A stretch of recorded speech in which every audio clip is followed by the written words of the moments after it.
자, 성경 말씀 보십시다. 디도서 3장 3절에서 8절. 디도서 3장 3절에서 8절입니다. 말씀을 교독하겠습니다. 우리도 전에는 어리석고 순종하지 아니하고 미혹을 당하고 온갖 정욕과 향락에 종노릇하고 악의와 시기심을 가지고 살고 남에게 미움을 받고 서로 미워하면서 살았습니다.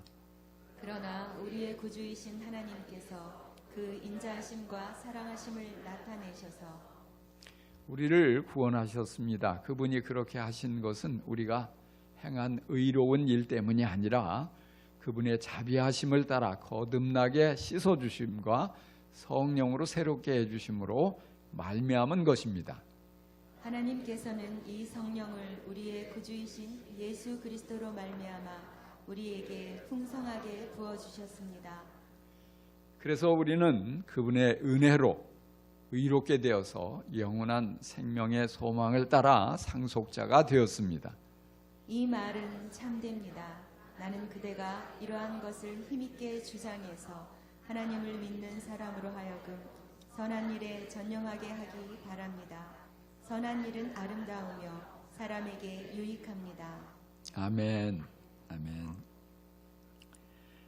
바울과 디도가 그레데 섬을 방문해서 복음을 전하고 교회를 세웠습니다.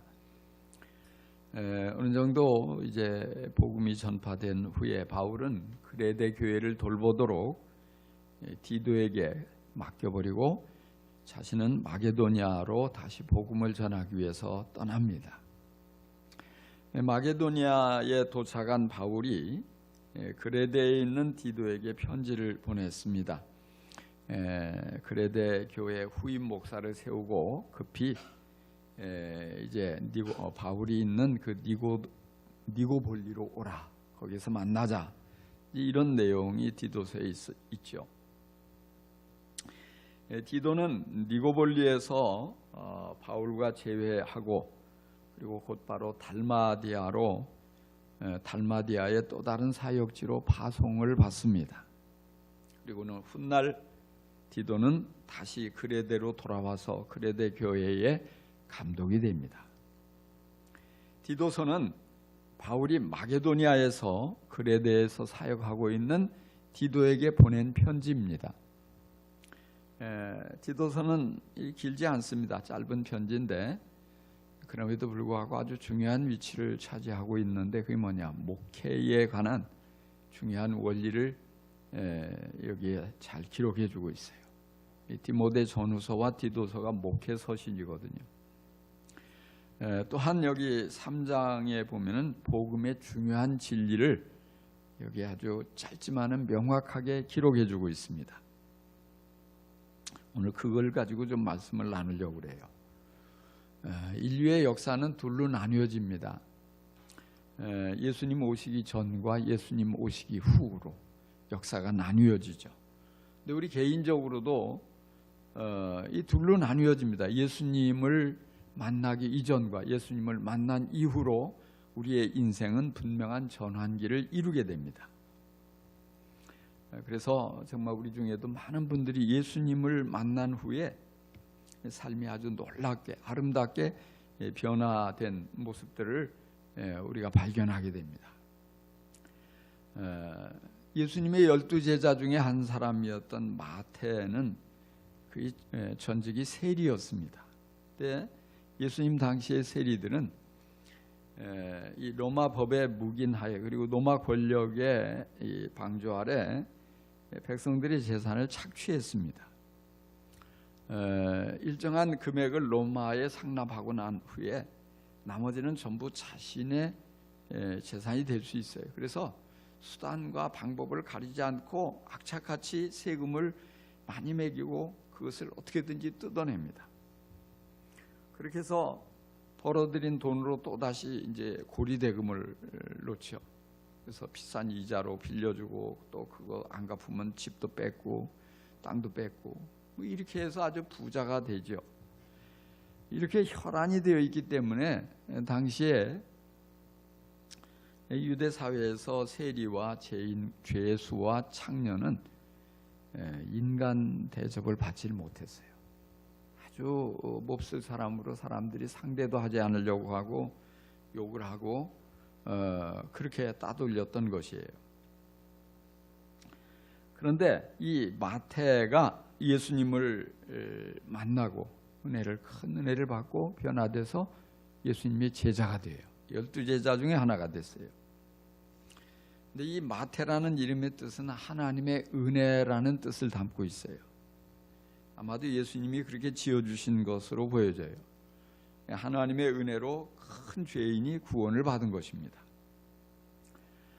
그래서 이 마태가 마태복음을 기록하는데 보면은 꼭 자신의 이름 앞에 세리라는 단어를 꼭 집어넣어요. 어떻게 보면 이건 누가 그렇게 불러도 기분 나쁘고 어떻게든지 할 수만 있으면 지워버리고 싶은 이름인데, 정말 세리가 영광스럽고 자랑스러운 그 직업도 아니고 그런 호칭도 아니란 말이에요. 그럼에도 불구하고 자신이 자기를 가리켜서 꼭 세리 마태라고 부르는 이유가 뭘까 하는 거예요. 죄인 중에 아주 큰 죄인인 세리가 하나님의 큰 은혜로 말미암아 이렇게 구원받았다는 사실을 그는 자랑하고 싶었던 거예요. 그리고 자기 자신을 향해서도 너 그거 잊어버리면 안 돼.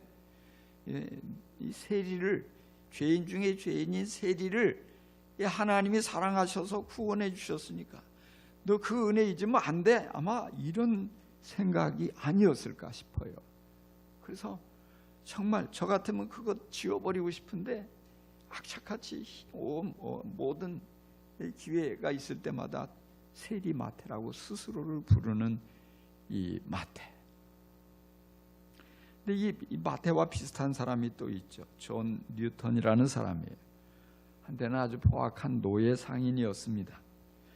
아프리카에 가서 노예를 잡아다가 사냥해서 이 유럽에 팔아서 아주 비싼 값을 받고 팔아서 많은 이익을 남기고 그렇게 배를 타고 다니면서 그런 일을 하던 뉴턴이 어느 날 아주 결정적인 상황에서 예수님을 만나고 구원을 받아요. 변화가 돼요. 그래서 그 믿음이 아주 아름답게 자라가서 목사가 되었고, 그리고서 40년 동안을 한결같이 주님의 사역을 감당해요. 그렇지만 늘 뉴턴의 마음속에는 두려움이 자리 잡고 있는 거예요.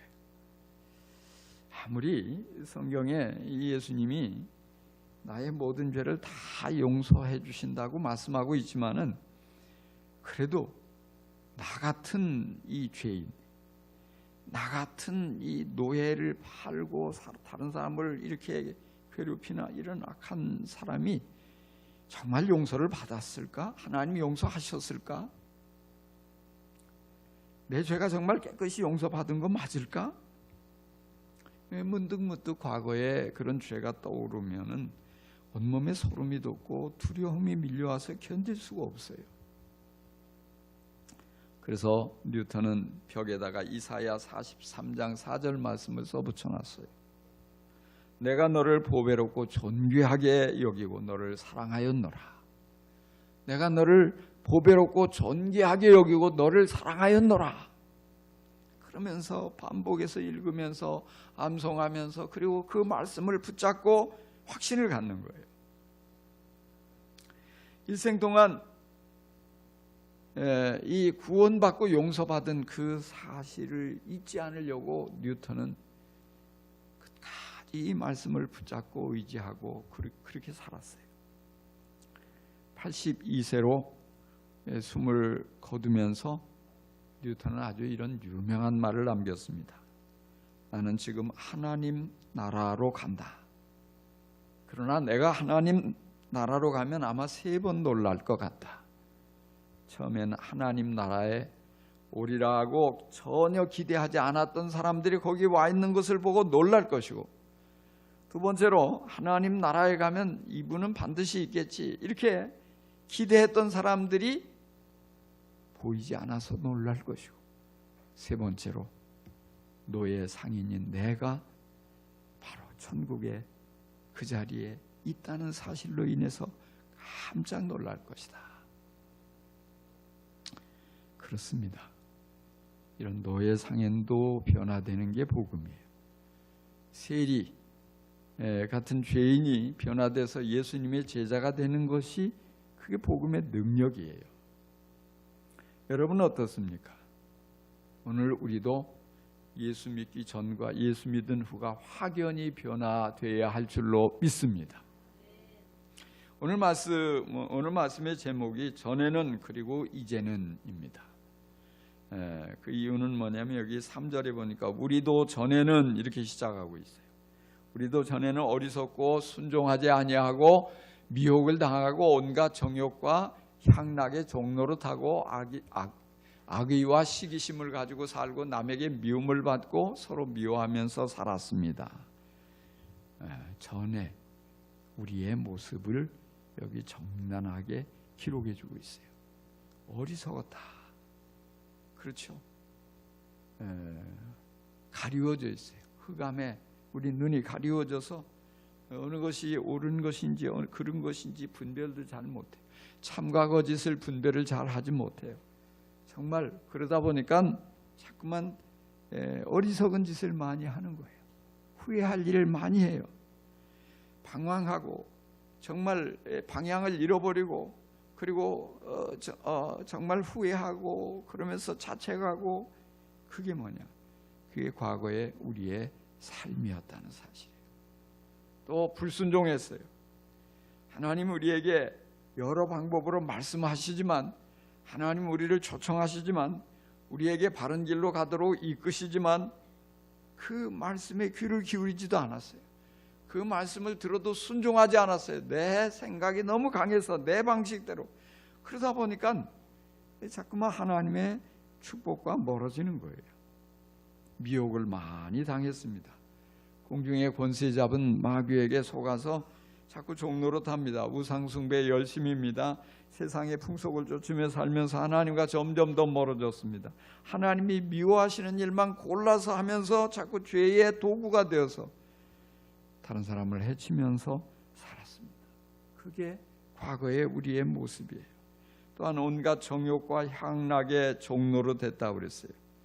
자기 자신이 왕이 돼서 내 마음대로 하겠다고 내 욕심대로 살겠다고 온갖 욕심에 이끌려서 살았는데 그게 뭐냐? 결국 결과가 부끄러운 것들이에요.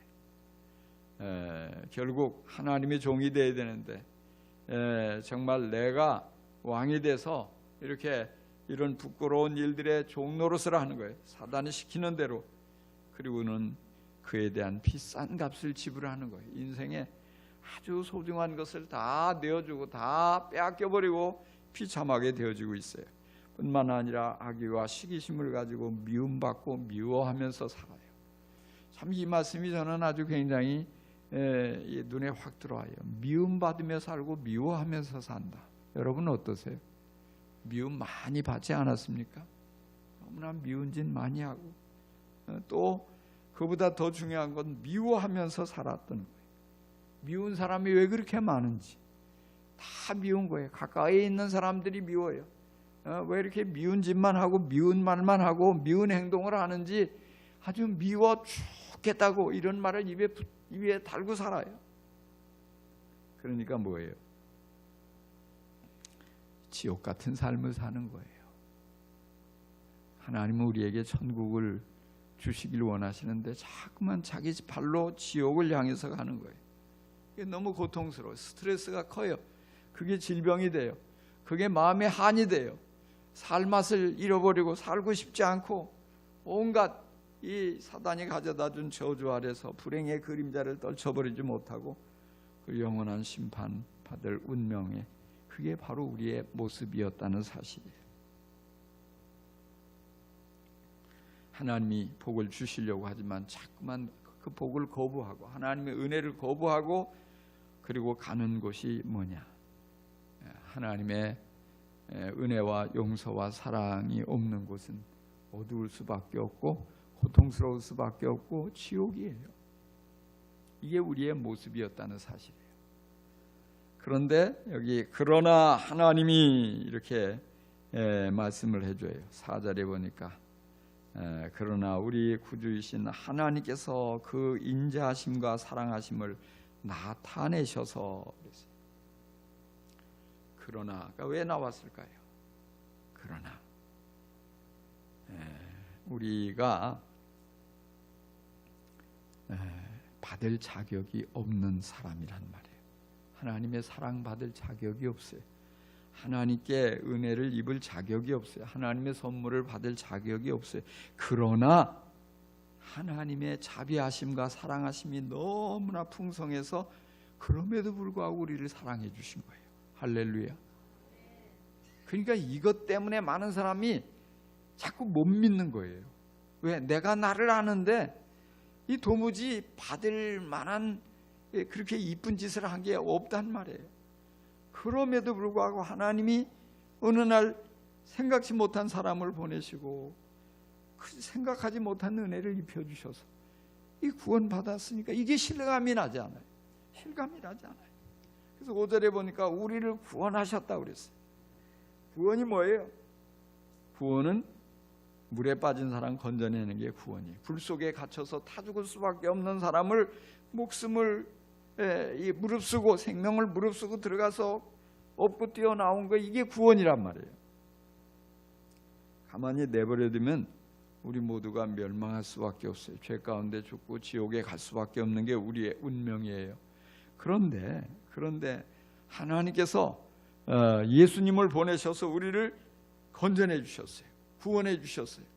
우리를 멸망당하지 않도록 우리를 구출해 주셨어요. 우리의 손을 잡아서 이 불구덩이에서 지옥에 여기에서 끄집어낸 거예요.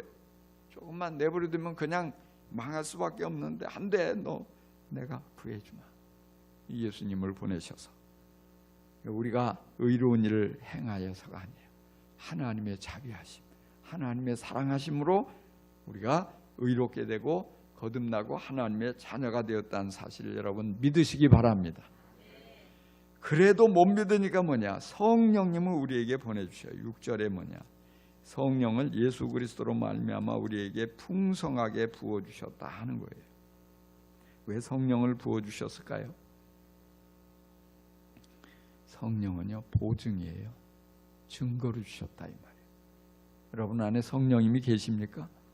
우리가 예수님이 영접하면 성령님이 우리 안에 오셔요. 그래서 이제 우리가 성령 충만을 받으라. 그 성령님이 나를 완전히 사로잡으실 때 놀라운 체험을 하기도 하고 은사가 나타나고 우리의 삶이 크게 변화돼요. 이 성령님으로 인치셨다. 도장을 꽉 찍었다 이 말이에요. 도장 찍었다. 그러니까 쉽게 얘기하면 이런 거예요. 지금은 이제 좀 그렇습니다만 저희 시대만 해도요 대부분 이제 월세방에서 시작을 해요. 결혼하면 아주 조그만 단칸방에서 시작을 해요. 요즘 사람들은 상상을 못해요. 조그만 단칸방에서 신혼살림을 시작을 하는데, 그래서 돈을 조금씩 모아가지고 이제 모으면 뭐예요? 조금 보증금 많이 주는 대로 조금 더 방 2칸 있는 대로 이사가고, 또 이제 전세방으로 이제 이사가고, 이렇게 가다가 이제 10년, 20년 막 이렇게 해서 집을 장만하잖아요. 최초의 집을 이렇게 이제 주택 부금도 놓고 뭐 이렇게 해가지고서 해서 아파트 청약을 하고 해가지고 이제 써냈어요.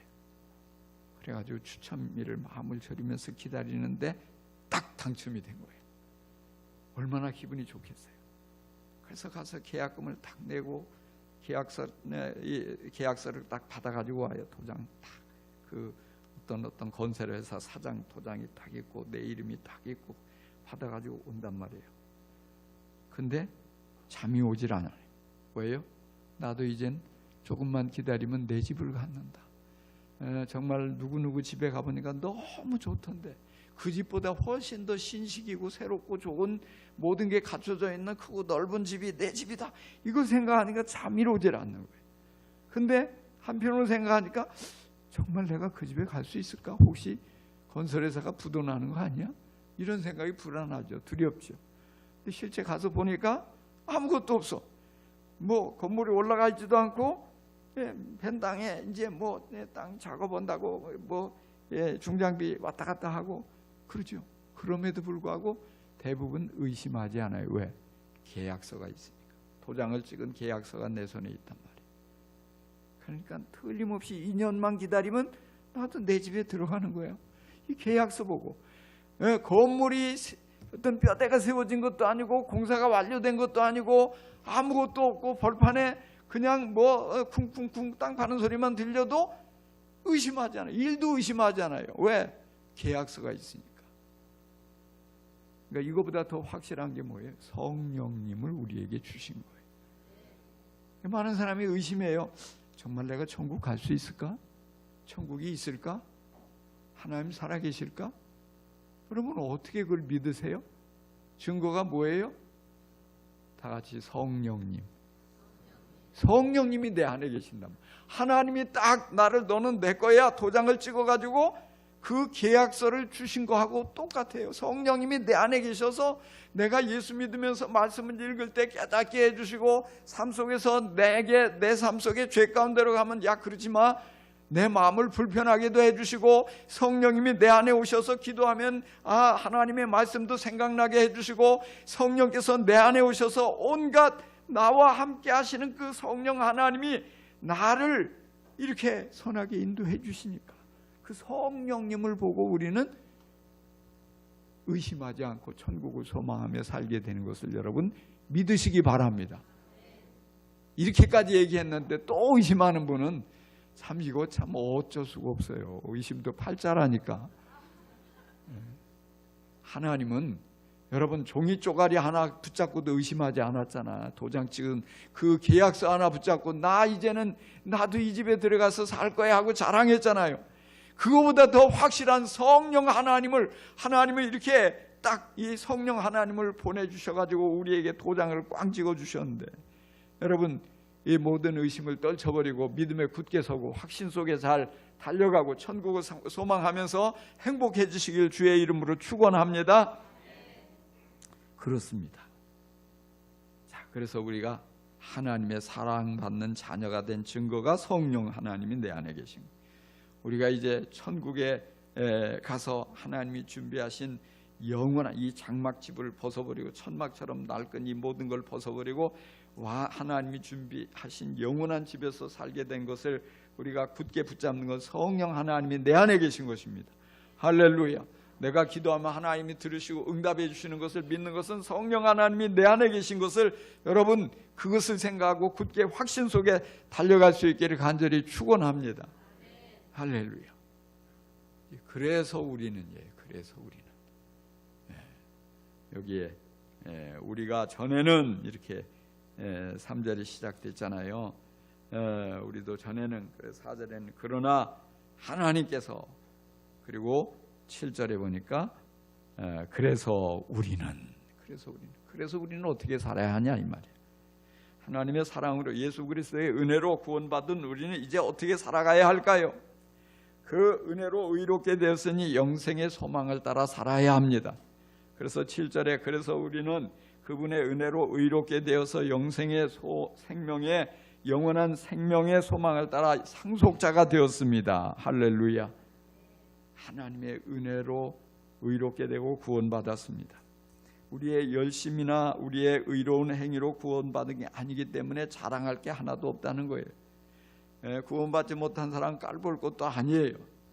왜? 이 선물로 받은 거니까요. 그래서 이제는 영원한 생명의 소망을 붙잡고 하늘나라를 바라보며 살아야 돼.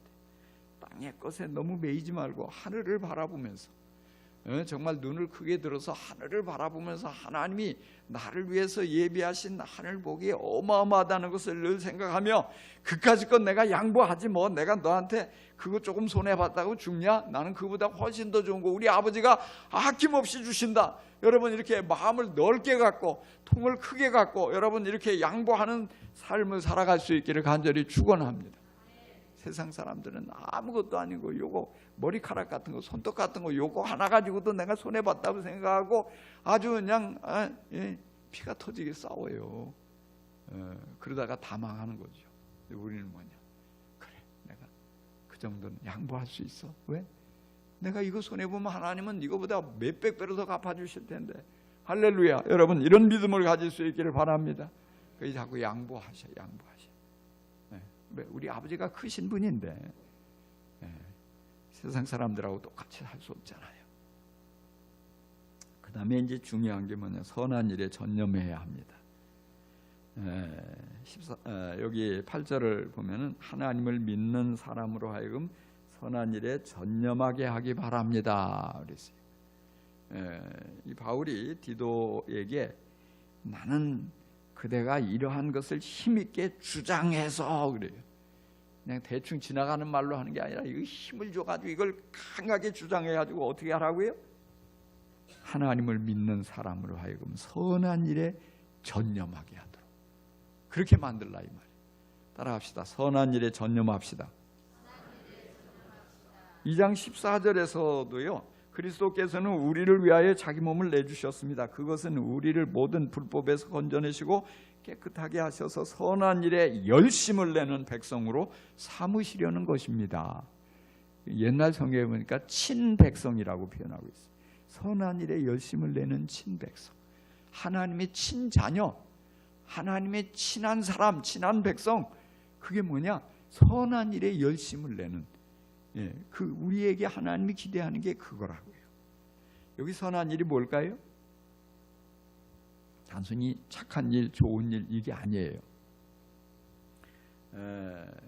여기 선한 일을 8절 마지막 부분에 뭐라고 덧붙여 설명을 했는데, 선한 일은 아름다우며 사람에게 유익합니다. 할렐루야. 이 선한 일의 특징은 뭐예요? 아름답습니다. 아름다우면 일단 선하구나 생각할 수 있어요. 그 다음에 아름답기만 하면 다 선한이 아니에요. 유익해야 돼요. 유익, 아름답고 유익하면 일단 선하게 우리가 생각할 수 있어요. 자, 그러면 한번 물어볼까요? 여러분, 서로 사랑하는 일 아름답습니까? 추합니까? 아름답죠. 서로 사랑하는 것 무익합니까? 유익합니까? 유익하죠. 유익하죠. 여러분 많이 서로 사랑할 수 있기 바랍니다. 왜요? 선한 일이니까. 선한 일에 여기 열심을 내라고 그랬잖아요. 전념하라고 그랬잖아요. 거기에 모든 것을 다 쏟아부으라는 얘기거든요. 여러분 열심히 뭐예요? 마음이 뜨거워지는 거예요. 선한 일 하고 싶어가지고 막 마음이 뜨거운 거예요. 여러분 무엇에 마음이 뜨거우세요? 선한 일, 아름답고 유익한 일을 위해서 마음이 뜨거워질 수 있기를 바랍니다. 할렐루야. 영혼 구원하는 일, 추하고 무익합니까? 아름답고 유익합니까? 아름답고 유익합니다. 그러니까 영혼 구원에 여러분 힘쓰시기를 바랍니다. VIP를 섬기고 VIP를 놓고 기도하고 VIP와 친밀한 관계를 발전시키고 VIP를 여러분 목장으로 초대하고, 아멘. 왜? 선한 일이니까. 선한 일이니까. 이게 하나님 보시기도 아름답고요, 또 그 사람에게도 유익한 거예요. 자, 우리가 희생하고 섬기는 일 추하고 무익합니까? 아름답고 유익합니까? 아름답고 유익해요. 아름답고 유익해요. 네, 여러분. 그런데 제가 이렇게 아름답고 유익한 일들만 쭉 열거하니까 온갖 전부 아름답고 유익한 일들만 많은 것 같잖아요. 근데 이 세상에는 추하고 무익한 일이 너무너무 많아요. 추한 일. 아이고, 보기도 싫고 그냥 인상이 찌푸려지고, 그리고 그거 아무 유익도 없고 말이죠. 근데 거기에 사람들은 목을 매는 거예요. 거기에 모든 것이 달려있는 것처럼 그렇게 살아가요. 우리가 전에는 추하고 무익한 일에 우리도 힘썼어요. 근데 하나님의 자비하심으로 인해서 불의한 우리를 의롭게 만들어 주셨어요. 그래서 우리는요, 이제부터는 아름다우며 유익한 선한 일에 전념해야 돼요. 그런데 사단은 자꾸만 우리가 선한 일 좀 해보려고 하면 우리의 옆구리를 콕콕 찔러요. 왜 너 혼자 그렇게 튀려고 하냐? 그럴 거 없어. 편한 게 최고야.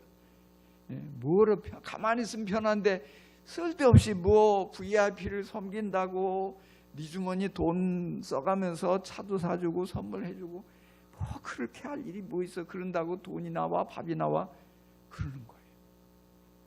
야, 그냥 주일날 교회 한 번만 가서 은혜 받아도 충분한데 뭘 목장에 또 간다고 유별나게 그러냐? 그럴 거 없어. 그럴 거 없어. 편하고 쉽게 사는 길이 있는데 뭘 그렇게 골치 아프게 복잡하게 그래? 여러분 속지 마시기 바랍니다. 아이고 뭐 무슨 목자를 또 한다고 그런 거 할 거 없어. 그게 얼마나 골치 아픈데 할 거 없어. 사단의 속삭임에 속아 넘어가지 마시기 바랍니다. 왜요? 그게 선하고 선한 일이잖아요. 아름답고 유익한 일이잖아요.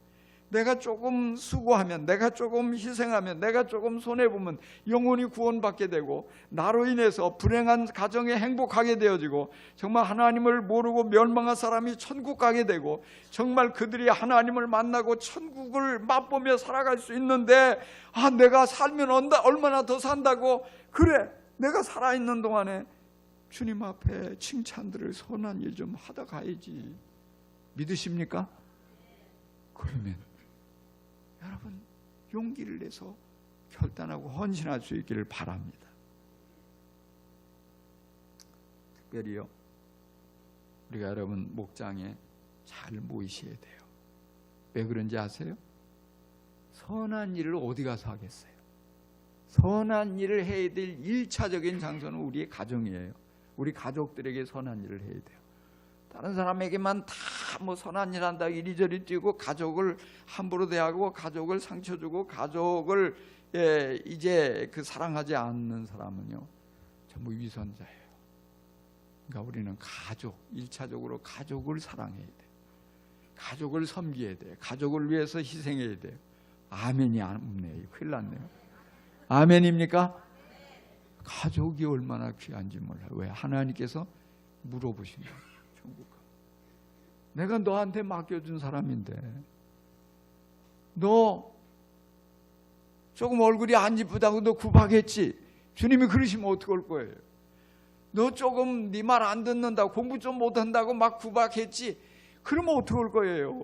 하나님이 맡겨준 사람 최고로 아름답게 바라보고 최고로 많이 열심히 사랑하고 최고로 여러분이 줄 수 있는 좋은 말들, 좋은 사랑 모든 것을 다 쏟아서 열심히 사랑할 수 있기를 간절히 축원합니다. 그러면 주님이 상 주셔요. 너 최고야. 엄지척 하신다. 그 다음에가 뭐냐면 목장이에요. 목장. 우리가 교회 와서 말씀의 은혜를 잔뜩 받았어요. 근데 그거 실천을 하지 않으면 마귀가 뺏어가거든요. 금방 잊어버린단 말이에요. 근데 대부분 많은 사람들이 금세 잊어버려요. 왜? 실천을 안 해서. 그 실천을 가정에 가서 가족들에게 해야 되고 또 그것만 가지고 부족해요. 목장에 가서 목장 식구들에게 하나님이 맡겨준 몇 사람이잖아요. 어떤 목장은 2-3명이고 어떤 목장은 한 10명 정도 되고 뭐 어쨌든 간에 근데 우리가 감당할 수 있는 부분이거든요.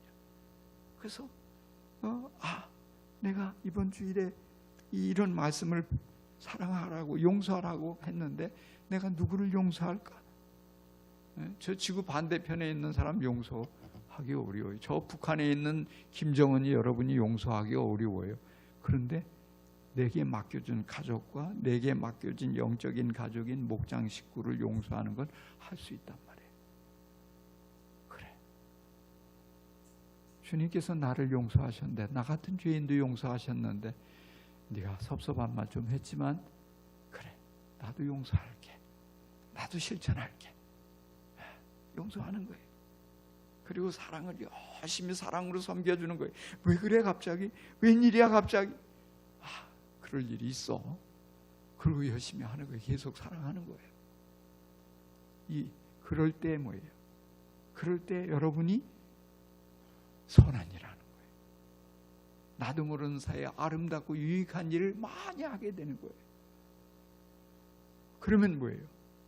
주님께서 흐뭇하게 여기시잖아요. 흐뭇하게. 그러면요 다음 주일에 교회 와서 예배 드릴 때 달라요. 너무 기쁜 거예요. 그냥 시키지 않아도 딱 와가지고서 기도한다고. 하나님 나 어때요? 예쁘지요? 사랑스럽죠? 잘했죠? 칭찬해 주세요. 이렇게 나오는 거예요. 할렐루야. 여러분 이거 잊어버리면 안 되고 예배 나올 때마다 꼭 그거 해요. 하나님 나 어때요? 예쁘죠? 사랑스럽죠? 잘했죠? 복 주실 거죠? 네? 여러분, 여러분의 자녀들이, 여러분의 손주들이 여러분 앞에 그렇게 좀 재롱도 피우고 말이지 그렇게 와가지고 생글새를 웃으면 얼마나 이뻐요. 깨물어주고 싶잖아요. 여러분도 하나님 앞에 그런 모습을 보일 수 있기를 바랍니다. 눈치만 살살 보고 말이지 이리 빼고 저리 빼고 그냥 잘못한 게 있으니까 아이고 하나님이 나 주워박으면 어쩌나 이러지 말고 말이에요. 잘못한 게 서로 있어도 그래도 하나님 나 잘했잖아요. 용서하기 싫은데 하나님 말씀 따라 용서했잖아요. 내가 섬기기 싫은데 내 주머니에 돈 내가지고 말이지 이거 커피도 하나 뽑아가지고 주고 잘했죠 하나님. 이런 신앙 이게 진짜 아니에요? 여러분들이 이렇게 변화돼야 된단 말이에요. 그러면 지금 창원 침례교회가 어떤 교회냐 오고 싶어 사람들이 줄을 서는 거예요. 여러분 보고 할렐루야. 그렇죠. 이 교회에 오고 싶어서 눈치 보고 있는 사람이 많아요. 교회를 갈까 말까 지금 재고 있는 사람. 근데 우리 창원 침례교회 다니는 아무개를 보니까 자꾸 가고 싶었다가 그냥 마음이 사라지면 이게 안 되는 거예요. 그러니까 아무개를 보니까 달라졌네. 하나님이 진짜 있나 봐. 저분을 내가 너무 가까이서 잘하는데 전에는 안 그랬는데 자기밖에 몰랐는데 말도 함부로 했는데 아주 성질도 이상했는데 어느 날 갑자기 변했거든요. 천사처럼 바뀌었어요. 말도 이쁘게 하고 말이지. 정말로 나를 진심으로 사랑해주고 나도 저 교회 가면 저분처럼 천국을 맛볼 수 있을까? 혹시 나 저 교회 가면 교회에서 오지 말라고 하는 거 아닐까? 눈치를 보게 돼요. 근데 살살 가도 되냐고. 나 가고 싶은데. 그러면 이 얼마나 놀라운 역사가 일어나겠어요. 하나님께서 얼마나 기뻐하시겠어요. 여러분의 인생이 얼마나 존귀하게 쓰임받는 거예요. 바로 오늘 이 말씀이 그 말씀이에요. 여러분 이 선한 일에 열심 내시기를 주의 이름으로 축원합니다. 옛날로 되돌아가면 안 돼. 옛날로 여러분 상상해 보세요. 만약에 우리가 예수님 오시기 전 BC 2000년 전 3000년 전으로 돌아가서 예배를 드린다고 생각해 보세요. 예배 한번 드리려고 1년 전부터 양을 키워야 돼. 잘 키우지 않으면 이거 헛거야. 얼마나 예배가 어렵겠냐고요. 근데 지금 우리는 즐거운 마음으로 주일날 다 해가지고서 씻고 말이지 기분이 휘바람 불면서 머리 빗고 그냥 가면 그냥 가기만 하면 예수님이 희생제물이 돼서 화목제물이 돼서 그냥 예수님 생각하고 가면 하나님 나를 반갑게 맞아주시고 그냥 내가 이 쥐꼬리만큼 잘한 것 가지고도 하나님 칭찬해 주시고 얼마나 좋아요 여러분. 할렐루야. 그래서 믿으면 믿는 모두에게 누구든지 성령을 부어주셔가지고 이 성령님의 능력을 경험하면서 살아가게 되고 좋은 일이 너무너무 하나님이 나의 모든 부끄러운 죄 다 용서해 주신다고 하고 이게 이렇게 좋은 게 이게 신약 시대인데요. 이게 마찬가지로 우리 개인적으로도 예수님 믿기 전에는 아무리 그게 멋있어 보여도 좋은 게 하나도 아니에요. 전에는 형편없었어요. 어리석었고 하나님 없이 살면서 불순종하고 미움 속에 살고 지옥 같은 삶을 살고 근데 이런 나를 예수님 모든 크고 놀라운 은혜로 그냥 받아주셔서 그냥 내가 한 게 별로 없는데 예수님 영접만 해도 믿기만 그 믿음만 보고도 하나님의 자녀의 특권을 주셔가지고 온갖 천국을 내게 선물로 주셨잖아요. 그러니까 이제는 뭐예요? 변화돼야 돼요.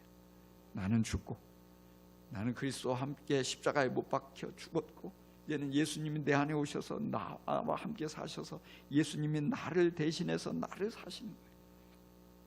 그러니까 내가 입을 열면 예수님의 말씀이 흘러나가고 예수님의 사랑이 흘러나가고 예수님의 용서가 흘러나가고 예수님의 섬김이 나타나고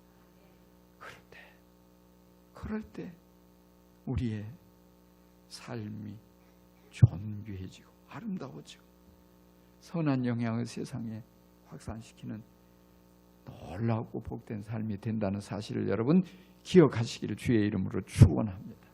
기도하십시다.